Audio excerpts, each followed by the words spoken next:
अस्सलामुअलैकुम नाज़रीन, आप देख रहे हैं पावर अलर्ट न्यूज़ HD। आइए आपको आगाह करते हैं एक अहम खबर से।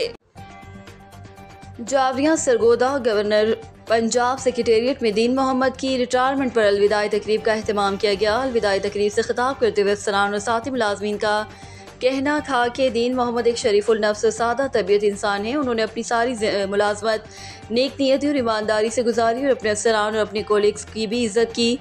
दीन मोहम्मद की मुलाजमत का तरीका एक मिसाल है। दीन मोहम्मद ने तकरीब से खिताब करते हुए कहा कि मैं अपने अफसरान और साथी मुलाजमीन का शुक्रिया अदा करते हुए कहा कि आप लोगों की मोहब्बत और खुलूस मेरी ज़िंदगी का असासा है जो मैं कभी नहीं भूल सकता। खुशी इस बात की है कि बाइज़्ज़त तरीके से रिटायर्ड होकर जा रहा हूँ।